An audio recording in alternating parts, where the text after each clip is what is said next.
أعوذ بالله من الشيطان الرجيم. بسم الله الرحمن الرحيم. ولو قاتلكم الذين كفروا لولوا الأدبار ثم لا يجدون وليا ولا نصيرا سنة الله التي قد خلت من قبل ولن تجد لسنة الله تبديلا وهو الذي كف أيديهم عنكم وأيديكم عنهم ببطن مكة من بعد أن أظفركم عليهم وكان الله بما تعملون بصيرا.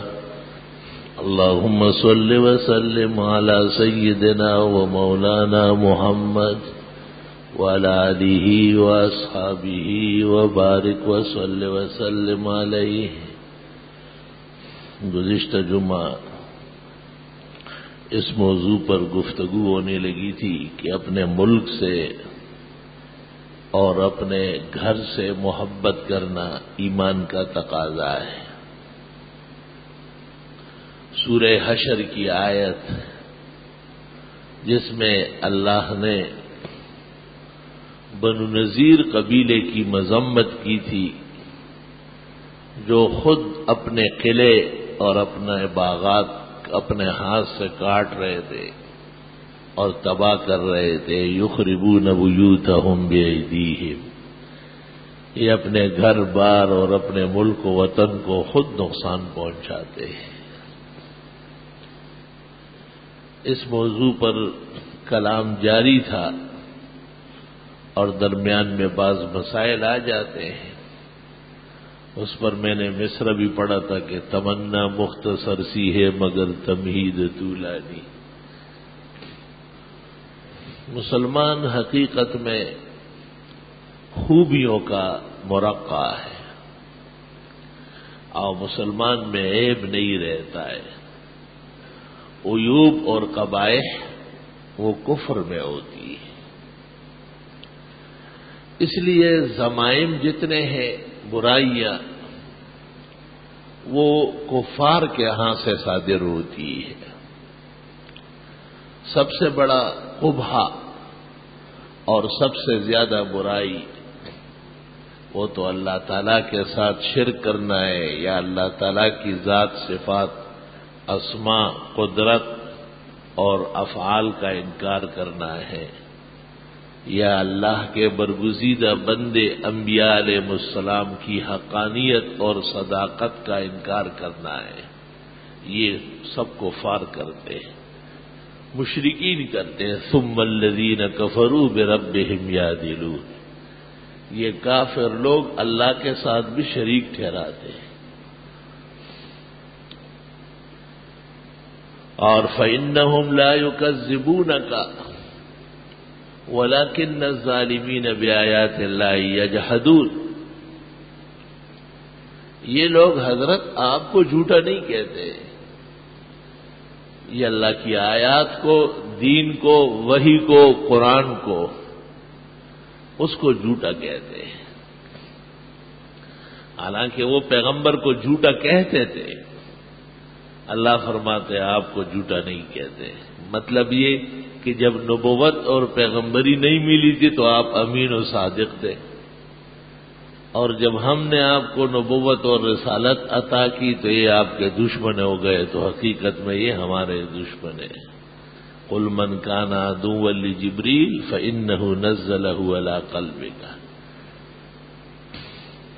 اور پھر فرمایا جبریل کا دشمن، میکائیل کا دشمن، کسی بھی فرشتے کا دشمن تمام نیک لوگوں کا اور اللہ کا دشمن ہے. حقیقت میں یہ آپ کی وحی، آپ کی نبوت اور آپ کی رسالت کی صداقت اور حقانیت میں شک کرتے ہیں. اس وجہ سے یہ خدا کے دین کے منکر و مکذب ہیں.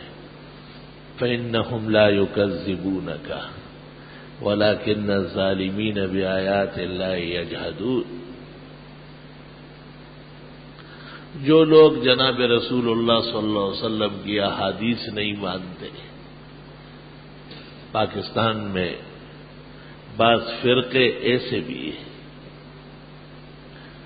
اور وہ قسم قسم کے وسوسے پیدا کرتے ہیں. قرآن کی آخری صورت میں ہے الخناس الذی یوسوس فی صدور الناس. خناس چھپا ہوا دشمن جو لوگوں کے دلوں میں وسوسے ڈالتا ہے. من الجنۃ والناس، جنات میں سے بھی ہے اور انسانوں میں سے بھی.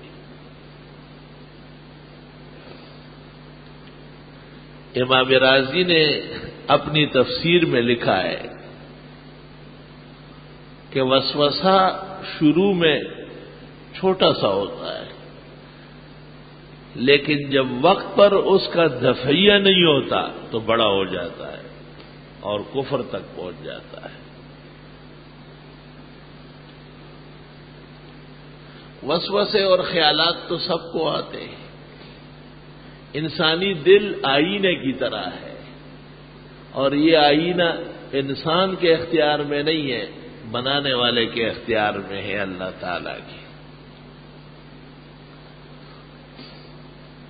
کوشش یہ ہے کہ یہ صاف ستھرا رہے. طبیب اور حکیم اچھے معجون صفوف اور تیر بہدف دوا سے خون کی صفائی کا علاج کرتے ہیں کہ دل کو صاف خون ملے اور اس کا رفتار درست رہے. گدلا خون، بیمار خون، گلے سڑے چیزوں کا خون، اندیشہ ہے کہ وہ جسم اس کو قبول نہ کرے اور امراض پیدا ہو جائے.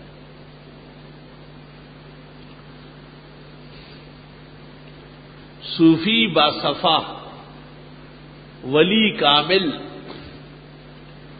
اللہ تعالی کے نام کے ضربات لگانے سے، ذکر اور تسبیح کے ذریعے خون صاف کرتے ہیں. خون صاف ہوتا ہے، کلمات سے فرق پڑتا ہے. ایک آدمی ایک بات ایسی کر لیتا ہے کہ آپ ہنس پڑتے ہیں، یہ ہنسنے سے جسم کو راحت ہوتی ہے. اور ایک شخص ایسا کلام کرتا ہے کہ آپ کی آنکھوں سے آنسو جاری ہوتے ہیں. یہ غم اور صدمے کی کیفیت پیدا ہو گئی ہے. دونوں حالتوں میں فرق ہوگا. مشہور زمانہ طبیب اور حکیم ابو علی سینا کے مسلمان ہونے کا سبب یہ ہوا تھا کہ وہ ایک مریض کو دیکھنے کے لیے گیا تھا. بیمار تھا وہ بہت زیادہ. یہ اس کے سرہانے بیٹھ کے سوچ رہا تھا کہ کیا نسخہ تیار کیا جائے جس سے اس کو جلدی آرام ملے. اتنے میں زمانے کے وہ مشہور بزرگ کامل نجم الدین کبرا تشریف لے آئے اور انہوں نے کہا کہ بس میں دم کر دیتا ہوں، یہ ابھی انشاءاللہ اس کو آرام آ جائے گا. تو ابو علی سینا کو بہت تعجب ہوا اور اس نے کہا حضرت کلمات آپ پڑھیں گے اور ٹھیک یہ ہوگا، ایسا ہو سکتا ہے؟ تو شیخ نجم الدین کبرا رحمت اللہ علیہ یہ سنتے ہی ابو علی سینا پر ناراض ہوئے اور ان کے بارے میں سخت سست کلمات کہنے لگے. جب وہ یکدم غصے ہو گئے ان کے اوپر اور سخت سست کلمات کہنے لگے تو ابو علی سینا کا رنگ سرخ ہو گیا، سانس خراب ہو گئی اور آپ ایسے باہر ہونے لگا. تو شیخ نجم الدین نے کہا کہ دیکھو یہ جو میں نے آپ کو گالیاں دی ہے یہ تو بہت نازیبا اور غیر انسانی کلمات ہیں اور اس سے بھی آپ کے جسم میں حرارت پیدا ہو گئی. فما تقول فی کلمات اللہ التی انزلہا من السماء، ان کلمات کے بارے میں کیا خیال ہے جو اللہ نے بندوں کی اصلاح و ہدایت کے لیے آسمان سے نازل کی ہے. گالیوں کے اثر کو مانتے ہو اور قرآن کی سورتوں کے اور پیغمبر کے احادیث مبارکہ کے اور بزرگان دین کے محبت اور اللہ کی توحید سے بھرے ہوئے شکر کے کلموں کے اثرات نہیں مانتے. بتوں سے تجھ کو امید خدا سے نو امیدی، مجھے بتا تو صحیح اور کافری کیا ہے۔ یہی واقعہ سبب بن گیا ابو علی سینا قرامتی کا، اگر وہ ایمان لایا ہے، اس میں بھی جھگڑا ہے، اور مورخین کی بات ہے، میرا خیال تو یہ کہ وہ ایک مسلمان حکیم تھا، اگرچہ اس کا میلان جعفریہ کی طرف تھا، لیکن اس زمانے کے جعفریہ ایسے نہیں تھے جیسے آپ کے زمانے کے تبرعی، بلکہ ان میں علم تھا، عمل تھا، صحابہ کرام کی عظمت اور عصمت کے قائل تھے۔ البتہ اتنی سی بات تھی کہ وہ علی اور ان کی آل و اولاد سے زیادہ محبت کرتے تھے، اور اس پر اس زمانے کے بزرگوں کے اشعار گواہ ہیں۔ یقول الاراذل من کشیر طوال الدہر ما تنسى علیا بنو ام النبی واقربوہ احب الناس كلهم الی فإن یک حبہ رشدا اصبہ ولم اک مخطئا ان کان غیا۔ ان اشعار میں بھی ابو الاسود نے یہی کہا ہے کہ بس صرف اتنی بات ہے کہ میں علی سے محبت زیادہ کرتا ہوں، مجال نہیں ہے کہ کسی اور صحابی کے شان میں نامناسب کلمہ کہوں۔ یہ احتیاط کا زمانہ تھا اور سلطنت اسلامی قائم تھی۔ اس زمانے میں اسلامی سلطنتیں دین کی محافظ ہوتی تھی، ہمارے زمانے کی حکومتیں دین دشمن ہوتی ہے،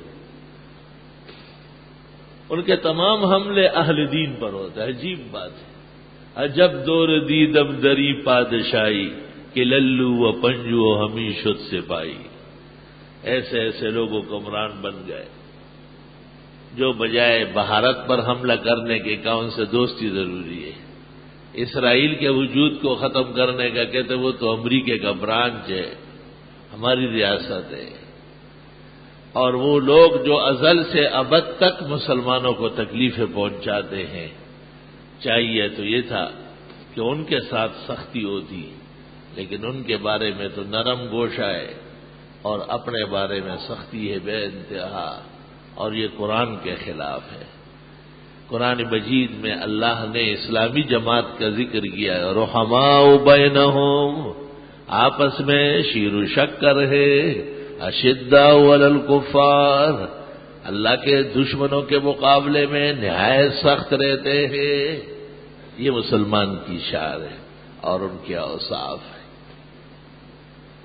بہرحال سب لوگ کوشش کرتے ہیں کہ دل کی صفائی ہو، اور جناب رسول اللہ صلی اللہ علیہ وسلم بھی فرماتے ہیں، آپ کا فرمان سبع سماوات سے زیادہ بھاری اور حقیقت سے لبریز ہے، کیونکہ وہ وہی ہے۔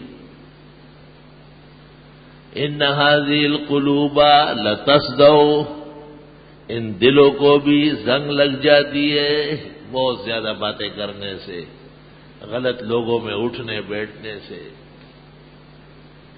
اور نظام حیات میں بے احتیاطی کرنے سے۔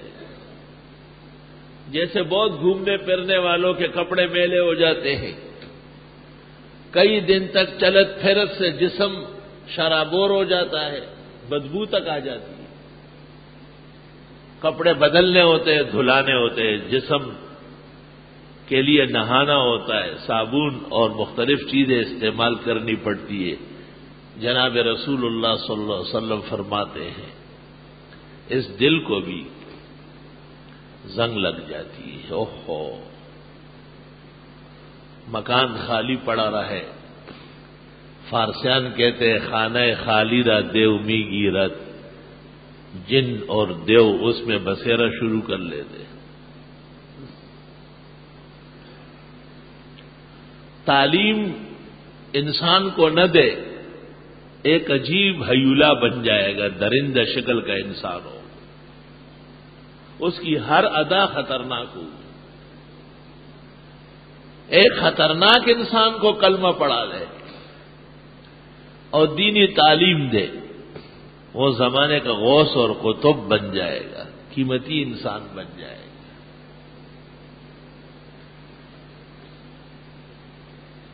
تعلیم کا تو فائدہ یقینی ہے، تعلیم دین کی ہو یا دنیا کی، اس کے فوائد مسلم ہیں۔ قرآن کریم میں اللہ نے اس کا ذکر کیا ہے کہ تم کتے کو شکار پکڑنا سکھاتے ہو اور وہ تمہارے کہنے سے شکار پکڑنے جاتا ہے اور پھر تمہارے لیے روک کے لاتا ہے۔ آئے ہے فرمائے دیکھو یہ کلب معلم ہے، تعلیم یافتہ کتا ہے، کتا جو تمام اجناس جانور میں بدترین سمجھا جاتا ہے خنزیر کے بعد۔ صرف 3 مخلوقات ایسی ہے جو کبھی بھی اللہ تعالیٰ کا ذکر نہیں کرتی، ایک کتا، دوسرا گدھا اور تیسری خنزیر۔ خنزیر میں کوئی خیر نہیں ہے، کوئی خوبی نہیں ہے، تو وہ نجس العین ہے، ایسا پلید ہے جیسے پیشاب پاخانہ ہو، خون پلید ہے۔ اگر خنزیر کے جسم کو بھی ہاتھ لگایا تو ہاتھ ناپاک ہو جائے گا، جیسے پیشاب کو، پاخانے کو، گوبر کو، لیٹ کو کسی نے ہاتھ لگایا تو ہاتھ ناپاک ہو جائے گا۔ لیکن کتا اور گدھا ان میں فوائد تھے۔ کتا چوکیدار بہت اچھا ہے، وفادار ہے اپنے آقا کا اور تعلیم قبول کرتا ہے۔ میں ایک دوست سے ملنے کے لیے گیا آج سے 10-12 سال پہلے۔ اس نے کہا میں پولینڈ سے 3 لاکھ روپے کا کتا لایا ہوں، آپ سے ملاقات کراؤں؟ میں نے کہا نہیں مجھے ضرورت نہیں۔ کہا حضرت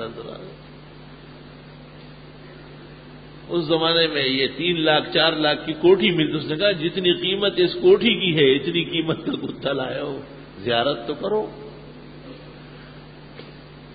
میں نے کہا آپ نے اس پر اتنا پیسہ خرچ کیوں کیا؟ کہ یہ حفاظت میں اول نمبر ہے۔ چنانچہ اس نے مجھے کہا کہ میں اندر جاتا ہوں اور اس نے سامنے کچھ سامان رکھا، کہا کوئی چیز اٹھا لے آپ۔ جب میں اٹھانے لگا اس نے شور مچایا، ہنگامہ کھڑا کیا۔ پھر وہ آیا اور مجھے کہا مولانا صاحب یہ چیزیں آپ کو اجازت ہے، ہماری طرف سے گفٹ ہے، آپ لے جا سکتے ہیں۔ اب جب میں نے اٹھایا تو وہ دیکھ رہا تھا چپ چاپ سر رکھ کے، اپنے گھر کی طرف دیکھ رہا تھا کہ میرے آقا نے اس کو اجازت دی۔ میں نے کہا واقعی صفات تو ہے۔ اس نے کہا یہ تو ظاہری بات ہے، جن مقاصد کے لیے میں یہ لایا ہوں، باہر ملکوں میں ایسے کتے بھی ہیں جو باقاعدہ کلاشنکوف چلاتے ہیں، انسانوں کے نشانات پکڑتے ہیں، اور بڑے لمبے علوم بتائے مجھے۔ ایک کتاب تھی اس کے پاس، اس کے ساتھ آئی تھی، اور اس زمانے میں 134 صفحات تھے، تو اس میں اس کے تمام علاج معالجہ اور نسل و نسب اور احوال اور اس سے کام لینے کے طریقے اور جن جن الفاظ سے ہی کام سیکھتا ہے وہ سب درج کیے گئے تھے۔ میں نے اس کو کہا آپ کو پتہ ہے کہ اس کا ذکر سب سے پہلے کہاں ہے؟ اس نے کہا معلوم نہیں، میرے قرآن کریم میں ہے۔ اللہ تعالیٰ نے کلب معلم، وہ کتا جو تعلیم قبول کرتا ہے، اس کا ذکر کیا ہے کہ اس کا پکڑا ہوا، زخمی کیا ہوا، مارا ہوا شکار تمہارے لیے حلال ہے۔ اس میں تعلیم ہے۔ تعلیم اور عدم تعلیم کا فرق دیکھو، بخاری شریف میں ہے، صحابہ نے حضرت صلی اللہ علیہ وسلم سے پوچھا ہم اپنا تعلیم یافتہ کتا شکار کے لیے چھوڑ دیتے، ایک کتا غیر تعلیم یافتہ جٹ جاہل وہ بھی ساتھ دوڑتا ہے اور پھر وہ شکار لاتا ہے، دونوں اس میں لگے رہتے شکار میں، یہ شکار حلال ہے؟ آپ نے کہا نہیں ہے حلال۔ فَإِنَّكَ سَمَّيْتَ عَلَىٰ كَلْبِكَ وَلَمْ تُسَمِّ عَلَىٰ كَلْبٍ آخَرَ، کیونکہ تعلیم یافتہ تو آپ کا کتا ہے، دوسرا تو تعلیم یافتہ نہیں، اس کا شکار بددستور حرام نہ جائے، اس کی نجاست، اس کا جہل قائم ہے، اور اس کی تعلیم کی برکت سے جہالت بھی ختم ہو گئی، نجاست بھی ختم ہو گئی۔ اس سے اندازہ لگاؤ کہ علم کتنی بڑی دولت اور کتنا بڑا نور ہے۔ محمد عربی صلی اللہ علیہ وسلم اس کا لحاظ فرماتے ہیں، اور اس کی وجہ یہ ہے کہ یہ نظام دنیا کے اندر فائدہ بخش مسئلے پیش آتے ہیں۔ پیغمبر کا یہ کمال ہے کہ جو کام انسانوں کو کبھی بھی فائدہ بخش ثابت ہوتا ہے اس کی اجازت کسی نہ کسی طریقے سے آ جاتی ہے۔ مثال دیتا ہوں، خدا تعالیٰ تمہیں سمجھ دے۔ مثال اس طرح ہے کہ جانوروں کا پیشاب اور ان کی غلاظت یہ ناپاک ہے، کپڑے پلید ہوتے، جسم پلید ہوتا ہے، لیکن یہی جانوروں کے ازبال اور جتنے بول براز ہے، ازبال اور ابوال، یہ اس کا کھاد بنتا ہے، اور وہ کھاد زمین میں ڈلتا ہے، اور اس سے اناج پیدا ہوتا ہے، پھل پھول آتے، سبزیاں ترکاریاں بڑے پیمانے پہ اگتی ہے، وہ بغیر کراہیت کے حلال طیب و طاہر۔ اگر اس کے مقابلے میں دوسری کیاری میں گلاب کے پھول ڈالے گئے اور اس کو زمزم کے پانی سے سیراب کیا گیا تو اس میں جو فصل اگی ہے اور اس میں دونوں میں شرعاً کوئی فرق نہیں، دونوں برابر ہیں نتائج کے اعتبار سے۔ اب یہ تو دنیا جانتی تھی کہ جانوروں کے ابوال اور ازبال جب کھاد بن جائے اور زمین سے اس سے فصل اگے وہ قابل استعمال ہے۔ اس کو گھر بھیجو، یہ گھر جا کے آرام کرے۔ لیکن اب آگے مسئلے پیش آئیں گے۔ اب ایک مسئلہ یہ پیش آیا کہ جس زمانے میں یہ سیمنٹ اور چونا وغیرہ ایجاد نہیں ہوا تھا، بڑوں کو یاد ہوگا، بزرگوں کو، تو لوگ مکانوں کو جب مٹی سے لیپتے تھے تو اس مٹی کو زوردار بنانے کے لیے اس میں جانوروں کے گوبر ڈالتے تھے۔ ایک مکان کو ویسے مٹی لیپ دی گئی وہ بارش میں نیچے تھل جاتی تھی، گر جاتی تھی، اور ایک مکان کی مٹی میں گوبر ڈال دیا گیا، بھوسا ڈال دیا گیا۔ اب وہ مٹی بالکل اس طریقے سے سریے کی طرف پس جاتی تھی، اور 4-4 6-6 سال تک اس کے دوبارہ لیپنے کی ضرورت نہیں ہوتی۔ یہ عام انسانوں کی زندگی بن گئی تھی۔ پھر ضرورت پیش آئی کہ کیا مسجد کو ایسا لیپا جا سکتا ہے یا نہیں؟ مسجد بھی مٹی کی بنی ہوتی تھی، چونا اور سیمنٹ ابھی ایجاد نہیں ہوا تھا یا اتنے مقدار کا نہیں تھا۔ تو خلاصۃ الفتاوی بزازیہ قاضی خان معتبرات میں ہے کہ اس وقت جب گوبر مٹی میں ملایا جائے اور وہ مغلوب ہو، اس کا رنگ اور بو نظر نہ آئے، تو مسجد کی تقویم اور احکام کے لیے، مضبوطی کے لیے جائز ہے ڈال۔ اب اس سے سینکڑوں مسئلے پیدا ہوئے کہ اس دور میں مسجد کے فرش میں مٹی کا تیل ڈالا جاتا ہے، تارپین کا تیل ڈالا جاتا ہے، اس کی بدبو ہے۔ پیاز اور لہسن کھا کے مسجد میں آنا منع ہے، تو وہ کیسے ڈالتے ہیں؟ جواب فقی اور مفتی یہ دیتا ہے کہ اس سے فرش کی عمر بڑھتی ہے اور کچھ دنوں کے بعد اس کی بو ختم ہو جاتی ہے، اس لیے اس کا استعمال جائز۔ یہ جو کہا جاتا ہے کہ کامل دین ہے اور دین میں تمام مسائل ہے، اس کا مطلب یہ کہ ہر مسئلے کا اصل اور قاعدہ موجود ہے، اصل اور قاعدہ موجود ہے۔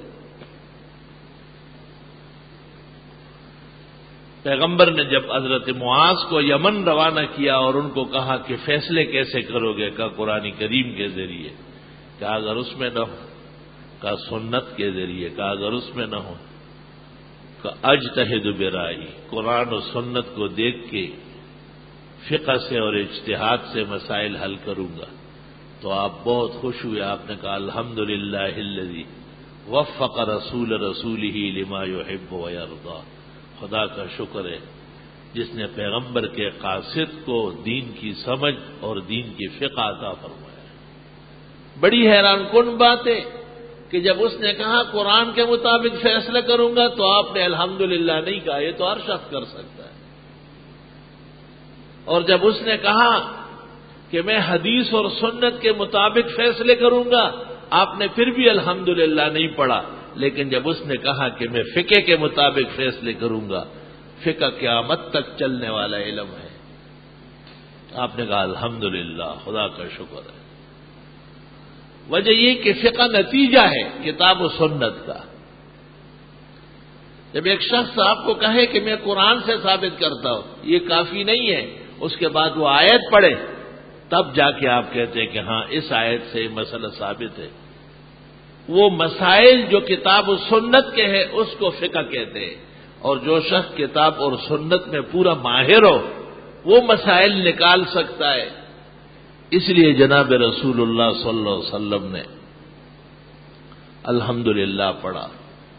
اس سے ان لوگوں کی غلطی واضح ہوتی ہے جو لوگوں کو گمراہ کرنے کے لیے کہتے ہیں کہ بس ہم تو حدیثیں مانتے ہیں.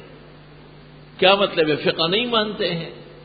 فقہ نہ ماننے کے بعد کتاب اور سنت پر عمل ختم ہو جائے گا. یہی منکرین حدیث فتنہ پھیلاتے اور لوگوں کو کہتے ہیں کہ بس قرآن کریم کافی ہے اور احادیث کی ضرورت نہیں ہے. قرآن کریم، احادیث، فقہ، اجتہاد، یہ سب ایک ہی دین کے مختلف نام ہے. ایک کارآمد نام کتاب اور سنت کا وہ فقہ اور اجتہاد ہے جس کے ذریعے قیامت تک نئے مسائل کا حل نکلتا ہے، اور یہ دین کی بہت بڑی کامیابی کا راز ہے.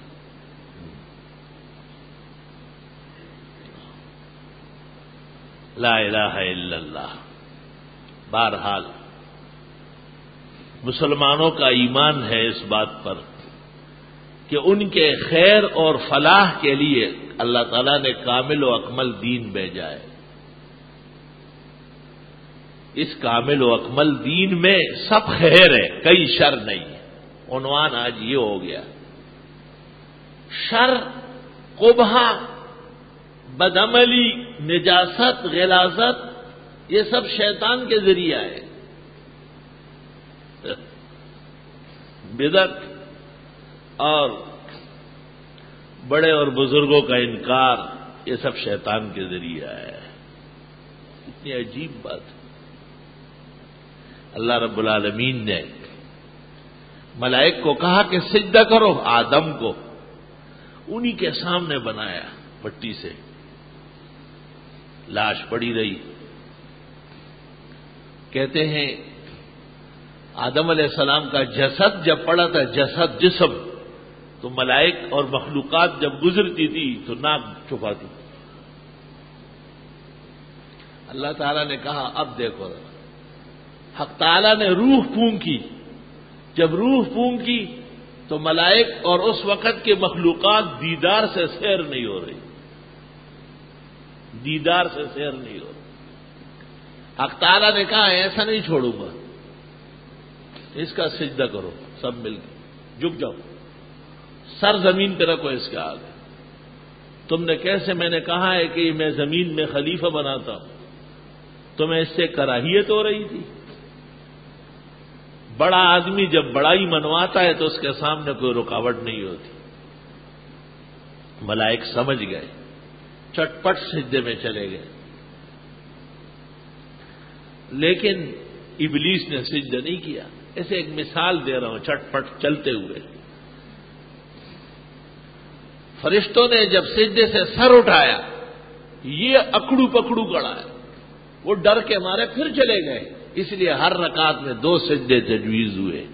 اور امام ابو حنیفہ، وہ مرد مومن، مرد میدان، فقہ اور حدیث کا سالار، وہ کہتے ہیں شکرانے کے طور پر بھی ایک سجدہ ٹھیک بات نہیں ہے، مکروہ ہے، کرنے ہو تو 2 رکعت پڑھ لو، کیونکہ 1 رکعت تو پڑھ نہیں سکتے، تاکہ 2 سجدے ہو جائے۔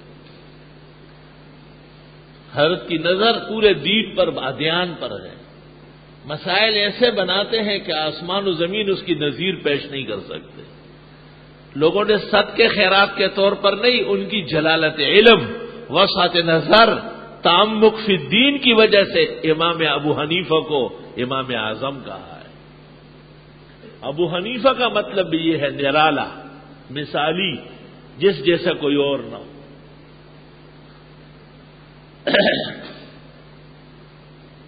سوال یہ ہے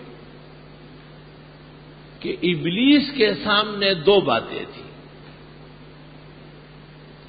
اس نے کہا کہ میں سجدہ اس لیے نہیں کر سکتا کہ یہ بشر ہے اور بشر گھٹیا ہوتا ہے، تو نبیوں کی بشریت کا منکر پیدا ہو گیا۔ نور نور نور نور، آج کل ان کا ایک گویہ اخبارات میں مضامین لکھتا ہے، اداکار، چلتے چلتے نور نور نور ہے۔ کیا نور کیا ہوتا ہے؟ فرشتوں سے بڑھ کر ہے انسان بننا، مگر اس میں لگتی ہے محنت زیادہ۔ آدم بشر محض ہے، انی خالق بشرا من طین، اللہ فرماتے ہیں میں مٹی سے بشر بناتا ہوں، امتحان ہے۔ فَإِذَا سَوَّيْتُهُ وَنَفَخْتُ فِيهِ مِن رُّوحِي، جب میں اسے ٹھیک کر لوں اور اپنی روح ڈالوں، فَقَعُوا لَهُ سَاجِدِينَ، تم سب لوگ سجدے میں پڑ جاؤ۔ فَسَجَدَ الْمَلَائِكَةُ كُلُّهُمْ أَجْمَعُونَ، تمام فرشتے سر بسجود ہو گئے۔ وہ نور سے اور بشر کا سجدہ کیا، پہلے دن سے فیصلہ کیا کہ بشر نور سے اعلیٰ و ارفع ہے، اور ان دیوانوں کو ابھی تک عقل نہیں آئے، دیوانے، میلادیان، بدعتیان، آج تک یہ وہی رونا رو رہا ہے کہ نور ہے نور ہے نور ہے۔ یہ تو حضرت کی توہین ہے۔ وہ بشر ہیں، حد یہی ہے میرے علم و فہم کی، وہ بشر ہیں، حد یہی ہے میرے علم و فہم کی، سب سے مخلوقات میں افضل عظیم القدر بھی۔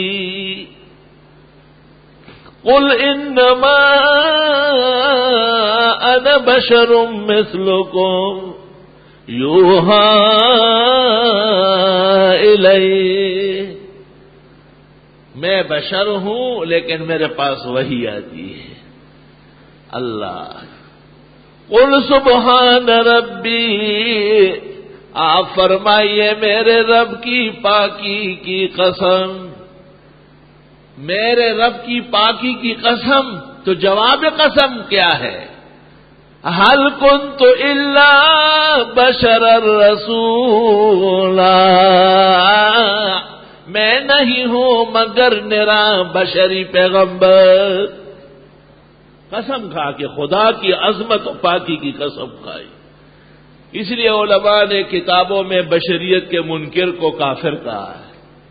700 بڑے معتبر فقہاء و محدثین کی نقل تحریر بائی نیم موجود ہے، وہ الحمدللہ۔ سوال یہ ہے، ایک فرقے نے کہا ہم بشر نہیں مانتے، دیکھو یہ ابلیس کو خوش کرنے والی بات تھی۔ دوسرا فرقہ کیا ہے؟ وہ کہتے کسی کو ماننا نہیں ہے، اماموں کو نہیں ماننا ہے، امام ابو حنیفہ کی ضرورت نہیں ہے، امام مالک کی ضرورت نہیں ہے، شافعی احمد کی ضرورت، یہ کہنا تو بہت آسان ہے، مگر جب حساب ہوگا تو پتہ چلے گا آپ کو۔ جلال الدین سیوطی نے کہا تھا اپنے زمانے میں تمام علوم میں امام و مجتہد ہوں، کسی کا پابند نہیں ہوں۔ علماء نے کہا اور علوم معاف ہے، فقہ کے اندر کوئی ایسا مسئلہ بتاؤ جو اگلے اماموں نے اجتہاد نہیں کیا ہو اور وہ آپ کا کارنامہ ہو۔ ہفتہ بھر گھر بیٹھے رہے، سوچتے رہے۔ جمعے کے دن جب جماعت کھڑی ہو گئی، بھاگتا ہوا آیا، صف میں گھس گیا۔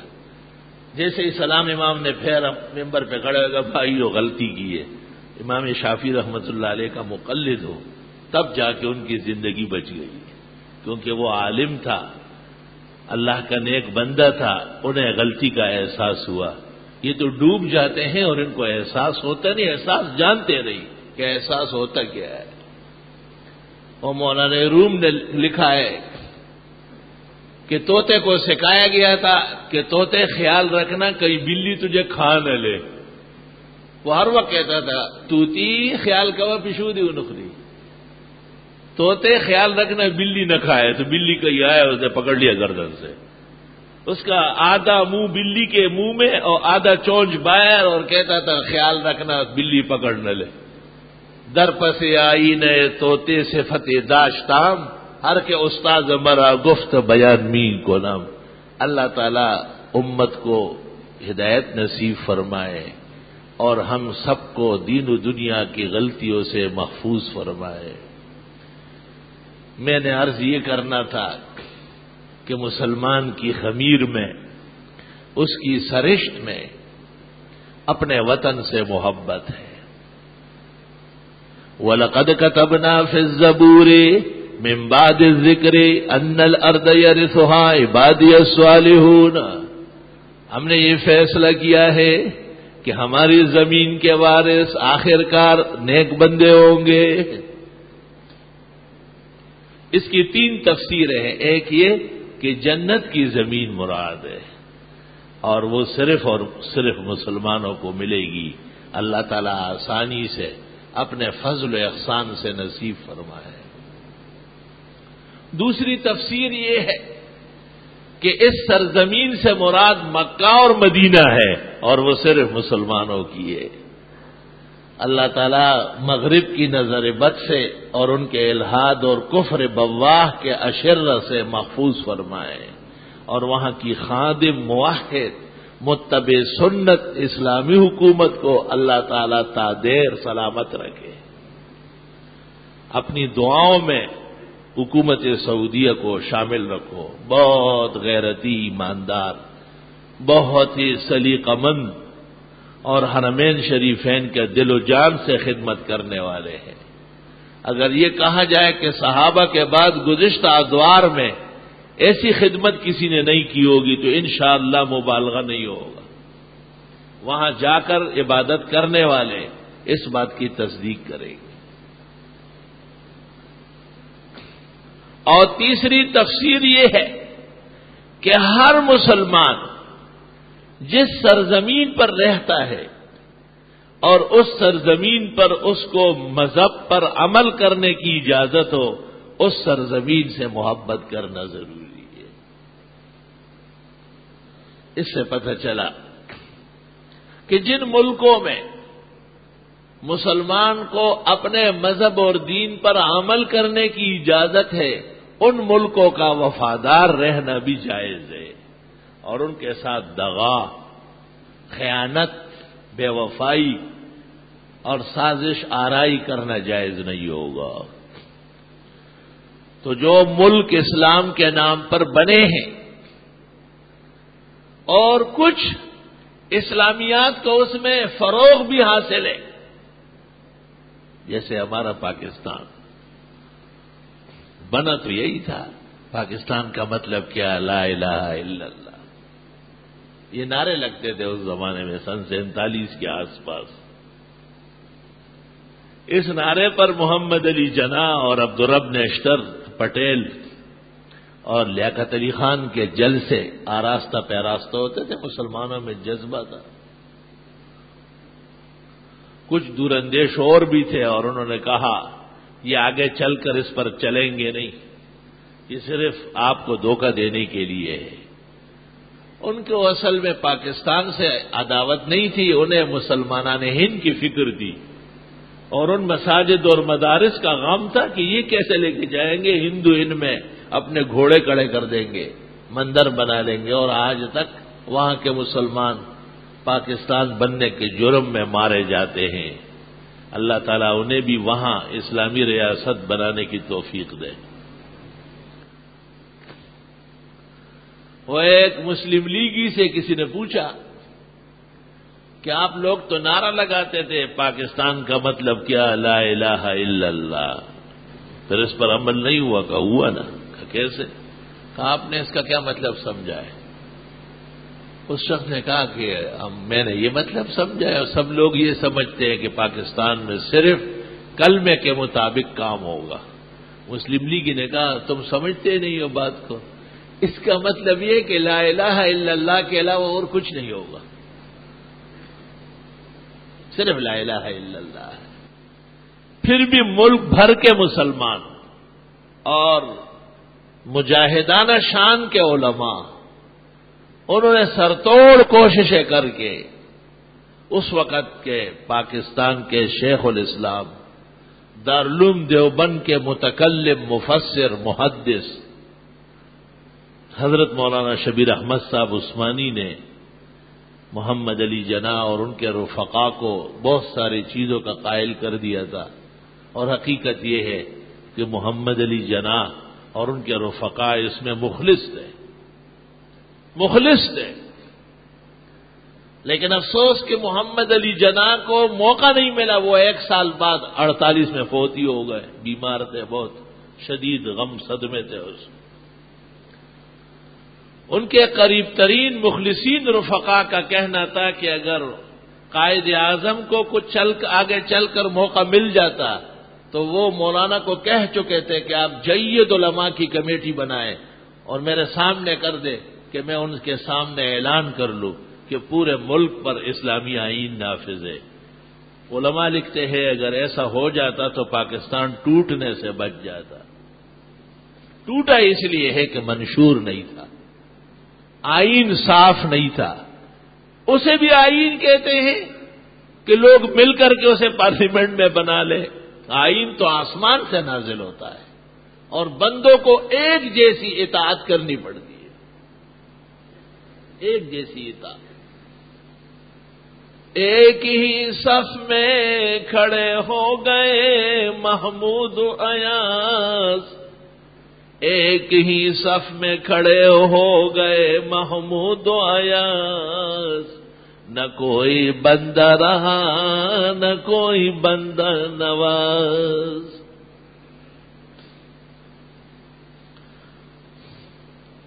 جب محمد علی جناح مرحوم کے انتقال کا وقت آیا تو انہوں نے یہ وصیت کی کہ میری خواہش ہے کہ میرے جنازے کی نماز مولانا شبیر احمد صاحب عثمانی دیوبندی پڑھا لے۔ دیوبندیوں کو چاہیے کہ یہ وصیت شائع کرے۔ اس سے 3 باتیں معلوم ہو گئی۔ ایک تو یہ کہ محمد علی جناح مسلمان تھا، دوسرا یہ کہ وہ سنی ہو گیا تھا کیونکہ عثمانی حضرت عثمان کے ماننے والوں کو کہتے ہیں، اور تیسرا یہ کہ وہ بدعتی نہیں تھا بلکہ توحید و سنت کا قدردان تھا۔ تب تو دیوبندی نظریے کے امام و خطیب کو جنازے کے لیے کہا، اور جنازہ مولانا ہی نے پڑھایا ہے۔ اگر کبھی پاکستان میں عالی عدالت بیٹھ گئی اور اس میں بیٹھنے والے واقعی عالی اقدار کے مالک ہو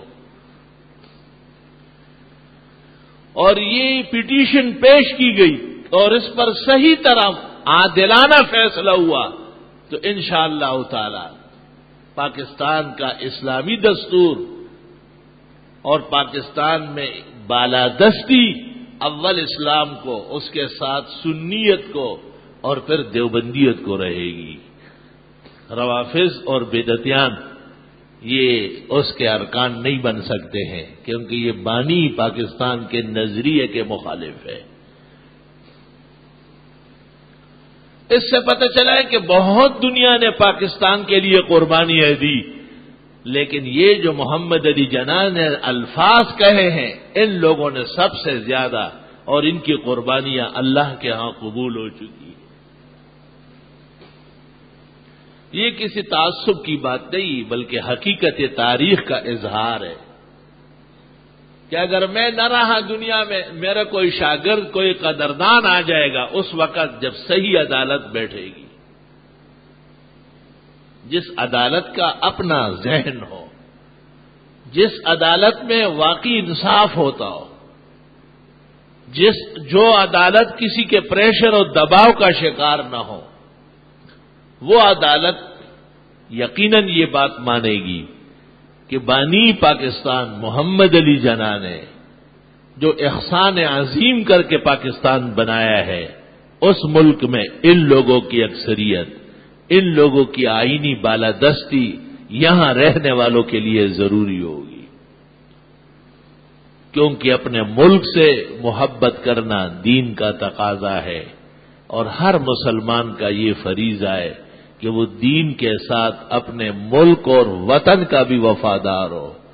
اپنے ملک اور وطن کی خدمت ایسی ضروری ہے جیسے گھر کی، بلکہ گھر ایک چھوٹی حقیقت ہے اور ملک میں تو گھر آباد ہے، اگر ملک نہ رہا تو گھر بھی اجڑ جائے گا۔ اسی موضوع پر انشاءاللہ تعالی میں آئندہ جمعے بھی کچھ گزارشات کروں گا۔ وآخر دعوانا الحمد للہ حمدا کثیرا وسبحان اللہ بکرۃ واصیلا اللہ اکبر کبیرا اشہد ان لا الہ الا اللہ وحدہ لا شریک لہ واشہد ان سیدنا ومولانا محمدا احمد عبدہ ورسولہ ارسلہ اللہ تعالی الى کافۃ الخلق بین یدی الساعۃ بشیرا ونذیرا وداعیا الی اللہ بإذنہ وسراجا منیرا فاللہم صل وسلم علی سیدنا ومولانا محمد وعلى آلہ واصحابہ وبارک وسلم علیہ۔ اما بعد فاعوذ باللہ من الشیطان الرجیم لقد كان لكم في رسول الله أسوة حسنة وقال الله تعالى ما كان محمد أبا أحد من رجالكم ولكن رسول الله وخاتم النبيين وكان الله بكل شيء عليما وقال الله تعالى اليوم أكملت لكم دينكم وأتممت عليكم نعمتي ورضيت لكم الإسلام دينا وقال النبي صلى الله عليه وسلم والذي نفسي بيده لو كان موسى حيا لما وسعه إلا اتباعي وقال صلى الله عليه وسلم لا يؤمن أحدكم حتى أكون أحب إليه من والده وولده والناس أجمعين وقال صلى الله عليه وسلم لا يؤمن أحدكم حتى يكون هواه تبعا لما جئت به بارك الله لنا ولكم في القرآن العظيم ونفعنا وإياكم بالآيات والذكر الحكيم إنه تعالى جواد قديم كريم ونقول بر ورب رؤوف رحيم أحمدك حمد الحامدين وأشكرك شكر الشاكرين ونصلي ونسلم على رسولك ونبيك نبي الرحمة رسول رب العالمين وعلى آله وأصحابه أجمعين أما بعد فقد قال النبي صلى الله عليه وسلم لو كنت متخذا غير ربي خليلا لاتخذت أبا بكر خليلا ولكن خلة الإسلام أفضله وقال لو كان بعدي نبي لكان عمر وقال عثمان استحيت منك ملائكة الرحمن وقال لعلي أنت مني بمنزلة هارون من موسى إلا أنه لا نبي بعدي وقال صلى الله عليه وسلم فضل عائشة على النساء كفضل الثريد على سائر الطعام وقال صلى الله عليه وسلم لا تسبوا أصحابي فإن أحدكم لو أنفق مثل أحد ذهبا ما بلغ مد أحدهم ولا نصيفا إن الله يأمر بالعدل والإحسان وإيتاء ذي القربى وينهى عن الفحشاء والمنكر والبغي يعظكم لعلكم تذكرون۔ صفوں کی درستگی کا خاص خیال رکھا جائے۔ سر ڈھک کے نماز پڑھنا یقیناً سنت طریقہ ہے اور نماز کے بہترین آداب ہے۔ مرد کے لیے ضروری ہے شلوار کے پانچے ٹخنوں سے اوپر ہو، صفیں سیدھی فرما لی جائے، صفوں کی درستگی کا خیال رکھا جائے، ایڑیاں اور پنجے سیدھ میں ہو، ابتداءً مشقت ہے اور بعد میں نماز میں تقویٰ خشوع و خضوع پیدا ہوگا.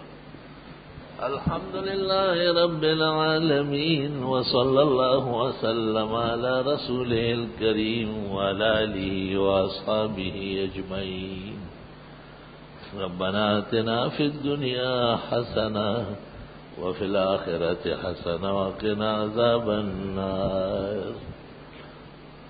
غنی الحق نہ حق مارا گیا ہے ڈاکوؤں نے اور بڑی تکلیف پہنچائی ہے. دعا فرمائے اللہ تعالیٰ ان کی بخشش فرمائے اور ظالمین کو اپنی گرفت میں لے اور مرحوم اور مقتول کے بال بچوں کی اللہ حفاظت و نصرت فرمائے. اللہ شہر کے ماحولیات درست فرمائے. ملک میں ابتری رفع کر کے خوشگواری پیدا فرمائے. پورے عالم میں مسلمانوں کو عزت بقا وقار اور فلاح نصیب فرمائے. وصلی اللہ تعالی علی خیر خلقہ محمد وآلہ واصحابہ اجمعین برحمتہ. بسم اللہ الرحمن الرحیم. جوابات سننے کے لیے جو آگے بڑھ رہے ہیں وہ نمازیوں کا پورا احترام کریں. اگر مسجد کی محراب اندرونی دیوار سے باہر کی طرف نکلی ہوئی ہو تو امام کس طرح کھڑا ہوگا؟ کیونکہ صرف دونوں پیروں کی ایڑیاں باہر ہونا ضروری ہے یا پھر دونوں پیر یا باہر ہونا چاہیے. کوئی ضروری بات نہیں ہے. ضروری آپ اپنے منہ سے کہہ رہے ہیں، آپ کی بے وقوفی ہے. بس آداب ہے کہ امام تھوڑا سا باہر ہو. درست بات یہ ہے کہ محراب کے اندر ہی امام کھڑا ہو.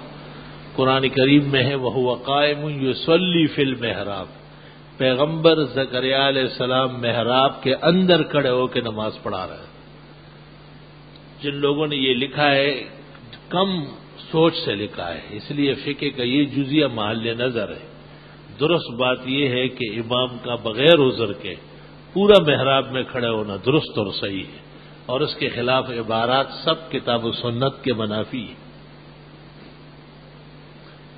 کیا مکڑی کو مارنا جائز ہے؟ مارنے کی ضرورت نہیں، اس کے گھونسلے اور جو مکڑی خانے ہیں وہ دور کر لو. بعض لوگ کا خیال ہے کہ اس کو اس لیے مت مارو کہ اس نے حضرت کی جان بچائی تھی. جان تو آپ کی اللہ نے بچائی تھی، اس نے کوشش کی تھی. ایسے ہلکے اور کمزور بے ادبی کے الفاظ نہ لکھا کرو، کہیں منہ کا فالج نہ گرے آپ کو. حضرت کی جان ایسی چھوٹی ہے کہ مکڑیاں بچاتی تھی. تمہیں شرم نہیں آتی اپنے پیغمبر کے خلاف باتیں کرتے؟ لیکن یہ مسئلہ اختلافی ہے کہ مکڑی کو مارا جائے یا نہیں. مفتی محمد شفیع مرحوم نے معارف القرآن میں سورۃ عنکبوت کے اندر یہ تمام روایات جمع کی. آخری فتویٰ یہ لکھا ہے اور تحریر کے درست ہٹا دیا. کیا بینک میں وہ اکاؤنٹ رکھنا درست ہے جس میں نفع نقصان میں برابر کے شریک ہو؟ نہیں، وہ جھوٹ ہے. نفع نقصان جس کو صنعت کاروں نے اور جال سازوں نے اسلامی بینکاری کہا ہے 100% غلط اور جھوٹ ہے. اس میں 1% بھی اسلام نہیں ہے. بینک میں کرنٹ کھاتا کھلوائے اور اس میں رکھے. نفع نقصان وہ منہ کی باتیں ہیں، حقیقت نہیں ہے.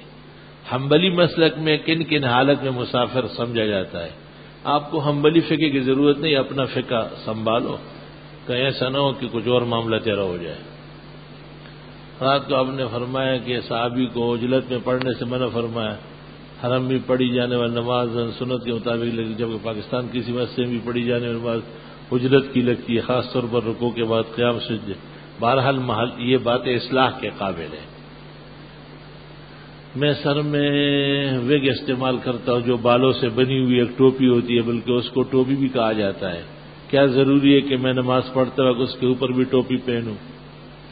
یعنی آپ نے بالوں کی ٹوپی پہلے سے پہنی ہوئی، لیکن اگر آپ باقاعدہ ٹوپی نہ اوڑھیں تو آپ ننگے سر نظر آئیں گے. اس لیے آپ کو اس کے اوپر ایک اور ٹوپی رکھنا چاہیے.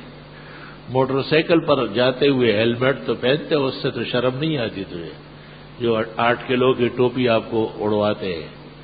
اور نماز احکم الحاکمین کے سامنے مناجات ہے تو اس کے لیے ویگ استعمال کرنا کافی سمجھتے ہو.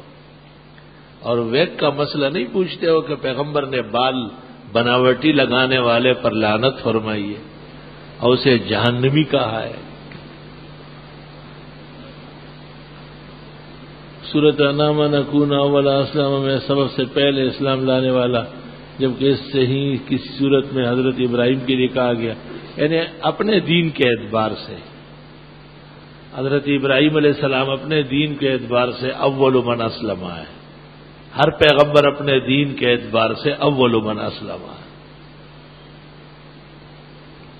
ایک بچہ جس کی عمر 4 ماہ بیمار ہے، اللہ صحت دے، گھر میں نہ اتفاقی ہے، سورہ تغابن 41 بار پڑھ کر پانی پر دم کرے، وہ پانی سب کو پلائے، آٹے میں، چائے میں، سالن میں، شربت میں استعمال کرے، انشاءاللہ ایک دوسرے کے خوگر ہو جائیں گے. فجر کی 2 سنت میں گھر سے پڑھ کر مسجد گیا تو پہنچنے کے بعد مسجد کی اذان ہوئی، کیا مجھے 2 سنتیں دوبارہ پڑھنی پڑے گی؟ مسئلہ اذان کا نہیں، مسئلہ وقت کا ہے. اگر وقت صبح کا داخل ہو چکا تھا پھر آپ نے پڑھی، سنت ہو گئی، دوبارہ پڑھنا جائز نہیں.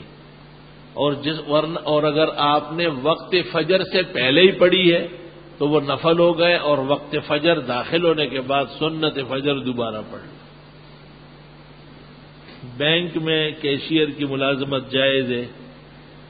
بینک میں جائز ناجائز دونوں کام ہیں. مدرسوں اور مسجدوں کے اکاؤنٹ بھی وہیں ہوتے ہیں، جائز کاروبار بھی وہیں سے ہوتا ہے.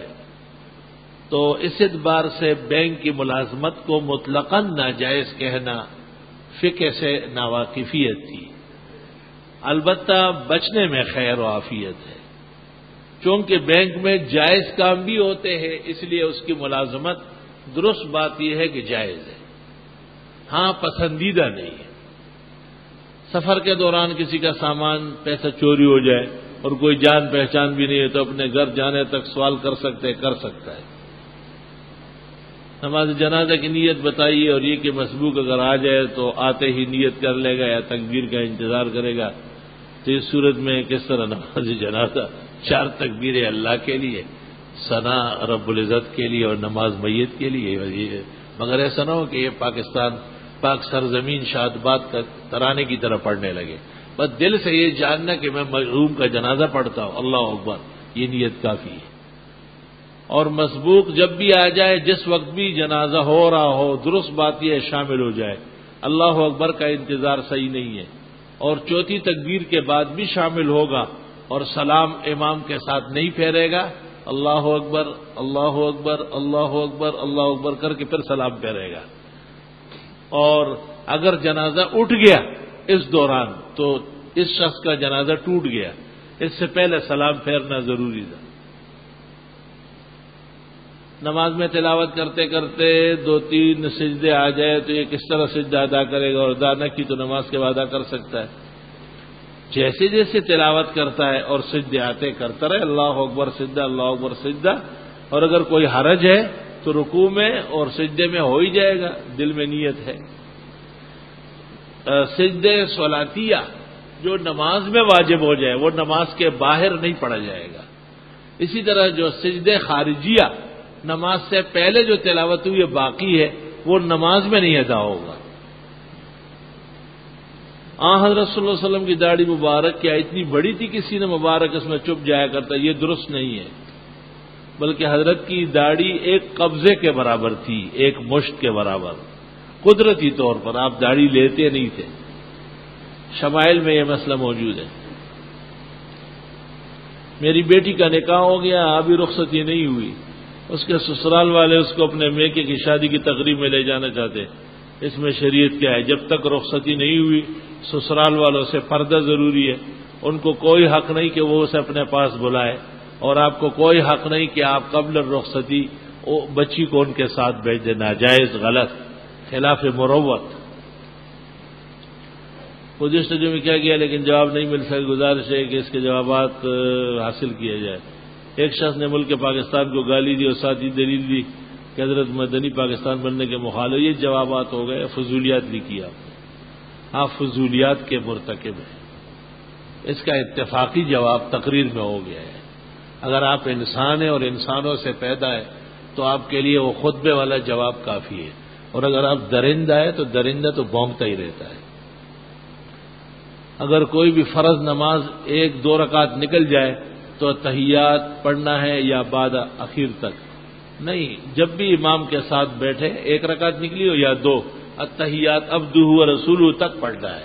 آخر قاعدے میں بھی درود شریف وغیرہ نہ پڑھنا بہتر ہے، وہ پھر اپنے آخری قاعدے میں جب رکعتیں چھوٹی ہوئی پڑھیں گے تو درود پڑھ لیں۔ دوسری رکعت میں ولا الضالین کے بعد غیر عادی طور پر یاد نہ آتے وقت آمین کو دہرائے نہ، کبھی کبھی 4-5 دفعہ، دماغی علاج کر لو، ٹھیک ہو جاؤ۔ آج کل وہ مالی خولیا بہت ہو گئے، آپ بھی اس میں مبتلا ہے۔ ایسا آمین ایک دفعہ سنت ہے، تو کیا آمین کا اچار ڈال رہا ہے؟ کہیں ایسا نہ ہو کہ نماز کے بعد گھر دوڑتے دوڑتے آمین آمین آمین آمین کرتے رہے۔ آمین نام کے جتنے لڑکے محلے میں ہوں گے وہ سب جمع ہو جائیں گے۔ گزارش یہ کہ معلوم یہ کرنا ہے، سوال شیطان ابلیس کا پہلا نام کیا تھا؟ عزازیل نام تھا اس کا، عزازیل۔ ایک شخص مسجد میں ہو اور اذان ہو جائے تو وہ شخص دوسری مسجد میں نماز پڑھ سکتا ہے؟ نہیں، جس مسجد میں اذان ہو گئی وہیں پڑھ لے۔ اگر دوسری جگہ کا امام یا خطیب ہے تو بے شک یہ وہاں جا سکتا ہے۔ مولانا ابوالکلام کے عقائد کے بارے میں پتہ کرنا تو سنا ہے کہ وہ عقائد سلف سے تعلق رکھتے تھے، نہیں، اپنے آپ کو حنبلی کہتے تھے نہیں حنبلی، آزاد خیال قسم کے آدمی تھے، کوئی دین کے پابند آدمی نہیں تھے وہ۔ اگر کوئی وظیفہ نماز عشاء کے بعد پڑھنا ہو تو وہ 12 بجے سے پہلے پڑھ لینا چاہیے یا بعد میں، جس وقت چاہے، جس وقت وظیفہ بتانے والے نے بتایا ہے۔ علم العادات کا جاننا استعمال کرنا منع ہے۔ منظر ذیل میں سے کن امور سے وضو فاسد ہوتے؟ کپڑے تبدیل کرنے سے۔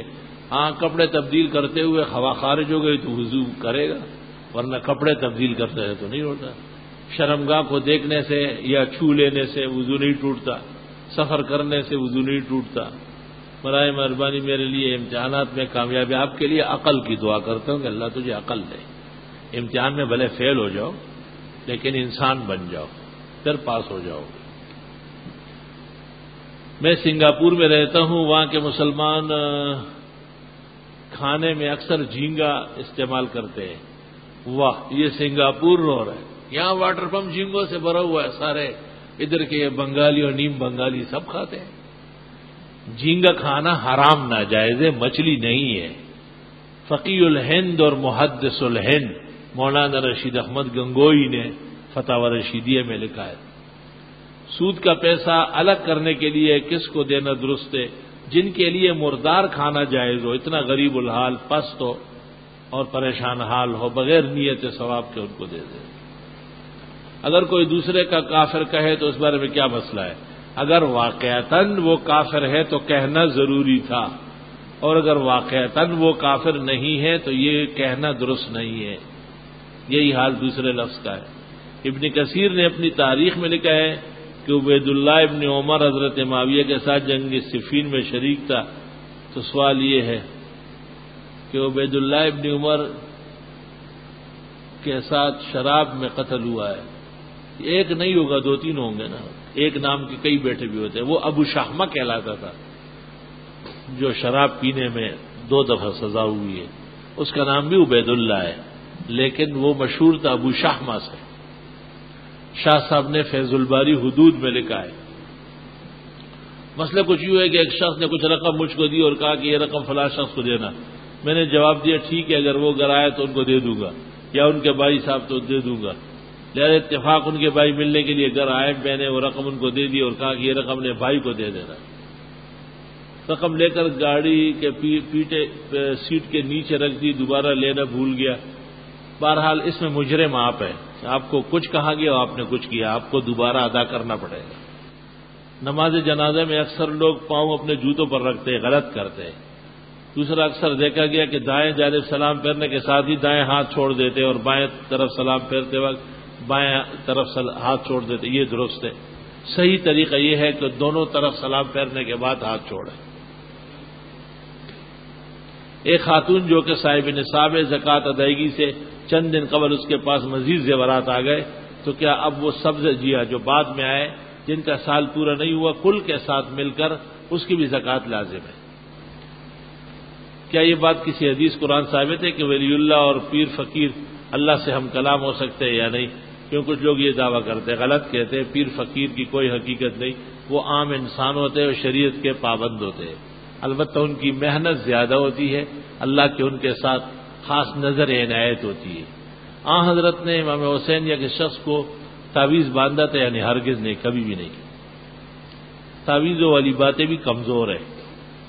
حضرت نے قرآن کی کس صورت کو بیچ میں روک کر اللہ کے 99 ناموں سے صورت کو جوڑ کر کوئی وظیفہ یا ورد کیا، اور کس صحابہ کو اس طرح کے کسی وظیفے کی تاکید کی، یا قرآن کی صورت مثال کے طور پر یاسین واقعہ صورت وہ بغیر توڑے ذکر بیان فرمائے اور قرآن کا ترجمہ کے بارے میں بتائے کہ کس کا لکھا ہوا ہے۔ بہت سارے سوالات کیے آپ نے۔ آپ پہلے چڑیا گھر جا کے وہاں جانوروں کی سیر کر لیں تاکہ آپ کا دماغ ٹھکانے پہ آ جائے۔ دماغ میں آپ کا جو ہے مرض ہے کوئی۔ اچھی بات پوچھنے کے لیے بھی عقل کا استعمال ضروری ہے، اور حدیث اور فقہ سے ثابت ہے کہ بیہودہ بولنے والے کو جواب نہ دیا جائے، یہی ہتھوڑا اس کو مارنا کافی ہے۔ اگر کوئی کہے کہ اہل حق کی 2 مسجدوں میں سے مجھے پہلی یا دوسری مسجد میں نماز پڑھنے میں زیادہ سکون ملتا ہے تو گناہ کی بات تو نہیں ہے۔ اہل حق کی جو پہلی مسجد ہے وہ اہل حق ہے، اور دوسری جو بنی ہے وہ مسجد زرار ہے، اس میں نماز پڑھنا جرم ہے، اور جو پڑھی جائے گی یہ سب دوبارہ پڑھی جائے گی۔ پیغمبر کو قرآن میں اللہ نے کہا لا تقم فیہ ابدا، خبردار یہ دوسری مسجد میں پڑھی۔ لمسجد اسس علی التقوی من اول یوم احق ان تقوم فیہ، جو پہلے سے ہے اس میں نمازیں پڑھو۔ یہ اس وقت جب 2 مسجدوں میں مقابلہ نظر آتا ہو، جیسے بغیر ضرورت کے قریب ترین بنائی گئی ہو، اور اگر ویسے ضرورت مسلمین کے لیے پہلے ایک جگہ آباد ہوئی ایک بن گئی، پھر دوسری آبادی آئی وہاں بنی، اس میں کوئی تقابل نہیں، وہ حکم میں برابر ہے۔ گھٹنوں کے آپریشن میں گھٹنوں کی ہڈی نکال دی جاتی ہے اور مصنوعی لگا دی جاتی ہے، پوچھ نہیں کہ یہ بھی اس فتوے میں آئے گا کہ انسان اپنے اعضائے جسم کا مالک نہیں، لیکن ضرورتاً پیوندکاری جائز ہے۔ آپ کو صحت شفا عطا فرمائے، آپ کا سایہ ہم پر قائم رکھے، آمین۔ حضرت میرے یہاں بیٹی کی ولادت ہوئی ہے، آمنہ لائبہ میں سے آمنہ بہتر ہے، بہت موزون ہے۔ اللہ تعالیٰ آپ کو صحت اور علم دین کی روح سے مالا مال رکھے اور لوگ آپ سے فیضیاب ہوتے رہے۔ میں روزگار کے سلسلے میں باہر جا رہا ہوں، دعا کیجیے اللہ تعالیٰ دین پر قائم اور کامیاب۔ یہ بھی دعا کرتا ہوں، مگر یہ بھی نیت کرو جب کمانے لگو تو مدرسے میں ہی بھیجو گے، صرف میری دعائیں اور تو کما کے گھر لے جائے، اس سے کام نہیں چلے گا۔ گزارش ہے کہ میری بینائی شوگر کی زیادتی کی وجہ سے بہت زیادہ متاثر ہے، اس کا آپریشن ہونے والا ہے، اس کے علاوہ میرے دل کے 2 وال بھی بند ہیں۔ اللہ آپ کو صحت کاملہ شفا عاجلہ عطا فرمائے۔ الحمدللہ رب العالمین، نستغفرک اللہم ونسألک السلام والعافیہ، لا الہ الا اللہ وحدہ لا شریک لہ، لہ الملک ولہ الحمد وعلی کل شیء قدیر۔ جہاں اموات ہوئی ہے اللہ ان کی مغفرت فرمائے، یہ جو بیمار ہیں اور انہوں نے اپنی تکلیفیں بتائی ہے، اللہ ان کو کامل اکمل صحت شفا تندرستی سلامتی عطا فرمائے۔ جو روزگار کے سلسلے میں باہر جا رہے ہیں اللہ ان کی حفاظت فرمائے، اللہ ان کو کامیابی نصیب فرمائے۔ جنہوں نے اور دعاؤں کی درخواست کی ہے اللہ تعالیٰ ان کو بامراد فرمائے۔ حق تعالیٰ مسلمانوں کی دعائیں قبول فرمائے، مشکلات حل فرمائے، پریشانی رفع دفع فرمائے۔ وصلی اللہ تعالیٰ علیہ